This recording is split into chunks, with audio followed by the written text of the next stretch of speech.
Big boss nominations episode కోసం audience ఎంత ఎదురు చూస్తుంటారో, నాగార్జున వీకెండ్ ఎపిసోడ్ కోసం అంతే ఆసక్తి ఎదురు చూస్తుంటారు. అయితే శనివారం నాటి ఎపిసోడ్ చప్పగా సాగింది. హౌస్‌లో కంటెస్టెంట్స్ అందరికీ మార్కులు వేసిన నాగార్జున హోస్టింగ్‌లో తన మార్క్ చూపించలేకపోయారు. కనీసం పాస్ మార్కులు కూడా సంపాదించలేకపోయారు. మరి ఆదివారం నాటి ఎపిసోడ్ ఎలా సాగిందో చూసేద్దాం పదండి ఫ్రెండ్స్. అంతకంటే ముందు ఈ రోజు ఎపిసోడ్ చూసిన వాళ్ళు గట్టిగా ఒక లైక్ ఇస్తే మన వీడియో స్టార్ట్ చేసేద్దాం. వినాయక చవితి నాడు రారా రామయ్య 8లో లోకం ఉంది రామయ్య అంటూ రాముడి పాటతో ఎంట్రీ ఇచ్చారు నాగార్జున. 8 ఇన్ఫినిటీ కాన్సెప్ట్‌లో భాగంగా ఈ సాంగ్‌కి స్టెప్పులు వేశారు నాగార్జున. సీజన్ 8 కాబట్టి 8ని బాగానే ప్రమోట్ చేశారు. ఇక Nagarjuna green and black colour combination డ్రెస్‌లో గ్రీక్ వీరుడుగా కనిపించారు. ఇక నో ప్రైజ్ మనీ ఇష్యూని గుర్తు చేస్తూ మీరు ఆడే ఆటను బట్టే ప్రైజ్ మనీ పెరుగుతుందని చెప్పారు. మీరు బాగా ఆడితే 50 లక్షల కంటే ఎక్కువ సంపాదించుకోవచ్చని చెప్తూ ఫస్ట్ వీక్ గాను 5 లక్షల ప్రైజ్ మనీ ప్రకటించేశారు నాగార్జున. నేనైతే 5 లక్షలు ఇచ్చాను కానీ బిగ్ బాస్ ఎన్ని ట్విస్టులు ఇస్తారో అని మెలికపెట్టారు నాగార్జున. ఆ తర్వాత హౌస్‌లో తొలివారం ఆటపై ఓ చిన్న వీడియోని చూపించారు. ఇందులో హౌస్‌లో కంటెస్టెంట్స్ ఏ విధంగా నిద్రపోతున్నారో చూపించారు.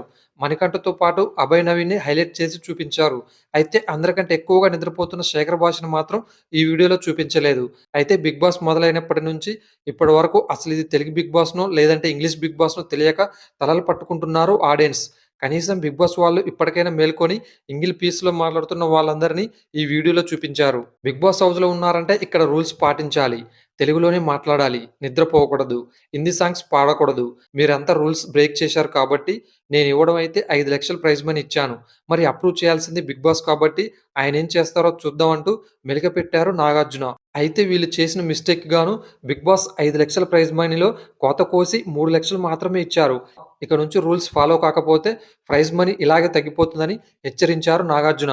అనంతరం నామినేషన్స్‌లో ఉన్న 5గురిలో ఒకరిని సేవ్ చేశారు.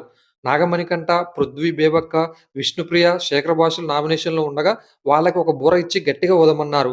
సౌండ్ వస్తే వాళ్ళు సేఫ్ అని, రాని వాళ్ళు అన్‌సేఫ్ అని చెప్పారు. అయితే శేఖర్ భాష బూర మోగడంతో అతను సేవ్ అయిపోయాడు. నిన్నటి ఎపిసోడ్‌లో సోనియాని సేవ్ చేశారు. ఇప్పుడు శేఖర్ భాషని సేవ్ చేశాడు బిగ్ బాస్. తాను సేవ్ అయినందుకు చిందులు వేశాడు శేఖర్ భాష. ఇక చివర్లో విష్ణుప్రియ కూడా బూర వాయించింది కానీ లాభం లేదు. ఆ తర్వాత సండే అంటే ఫండే కదా! యాక్షన్ రూమ్‌లోకి వచ్చేయండి అని చెప్పి వాళ్ళతో ఎప్పటిలాగే ఆటపాటలతో రొటీన్ గేమ్ ఆడించారు. హౌస్‌లో ఉన్న ఆడాళ్ళు వర్సెస్ మగాళ్ళ మధ్య గేమ్. అప్పుడే మజా వస్తుందని నాగార్జున అంటే పెద్దగానే పెదవి విరిచింది యాంకర్ విష్ణుప్రియ. బేబక్క అటు కూర్చోవాలో, ఇటు కూర్చోవాలని ఆలోచిస్తుంటే ఏంటి కాస్త కన్‌ఫ్యూజన్‌లో ఉన్నట్టున్నావు. ఎటు కూర్చోవాలో తెలియడం లేదా అని అడిగారు. అంటే అబ్బాయిల డ్రెస్ వేసుకొచ్చాను కదా సార్ అని బేబక్క అంటే అంతేనా అంటూ డబుల్ మీనింగ్‌లో అడిగారు నాగ్. ఆ తర్వాత సినిమా చెప్పేస్తా మామ అనే ఫన్ టాస్క్ ఆడించారు. పేరు కొత్తగా ఉన్నా ఆట పాతదే. అంతాక్షరి టైప్ అన్నమాట. నేనొక స్టార్ పేరు చెప్తాను. వాళ్ళ సినిమా పేర్లు కంటిన్యూ‌గా చెప్తూ ఉండాలని టాస్క్ ఇచ్చారు. మొదటిగా చిరంజీవి పేరు చెప్పారు.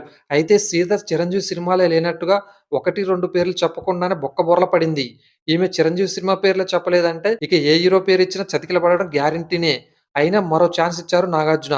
అయినా సరే శేఖర్ భాష టకటక అన్నయ్య సినిమా పేర్లు చెప్తుంటే సీత మాత్రం తెల్లమొహం వేసింది.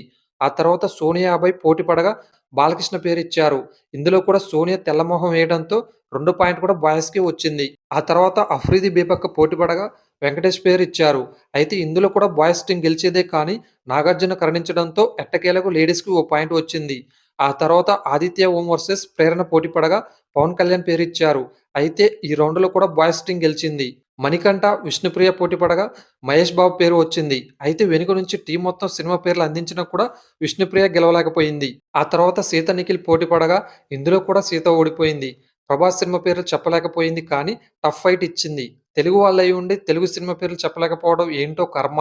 కన్నడ వాడైన కూడా నిఖిల్ టకటక ప్రభాస్ సినిమా పేర్లు చెప్పాడు. ఆ తర్వాత ఎన్టీఆర్ పేరు ఇవ్వగా పృథ్వీ, సోనియాలు పోటీ పడ్డారు. ఇద్దరు సరిగ్గా చెప్పలేకపోవడంతో ఇద్దరిని డిస్‌క్వాలిఫై చేశారు. ఎన్టీఆర్ సినిమా పేర్లు చెప్పమంటే నరసింహనాయుడు అని చెప్పింది మహాతల్లి సోనియా. మరి మనకు తెలియకుండా జూనియర్ ఎన్టీఆర్, నరసింహనాయుడు ఎప్పుడు చేశారో మరి. చివరికి ఆ ఆటలో బాయ్స్‌కి 5 పాయింట్లు రావడంతో వాళ్ళని విజేతలుగా ప్రకటించారు నాగార్జున. ఆ తర్వాత నామినేషన్స్‌లో మిగిలిన నలుగురిలో ఒకరిని సేవ్ చేశారు నాగార్జున. పృథ్వీ సేవ్ అయ్యాడు. ఈ వారం ఎలాగో బేబక్ ఎలిమినేట్ అవుతుందని మనకు తెలుసు కాబట్టి బేబక్ ఎలిమినేషన్ గురించి నెక్స్ట్ వీడియోలో చూద్దాం friends. Don't forget to subscribe and thanks for watching.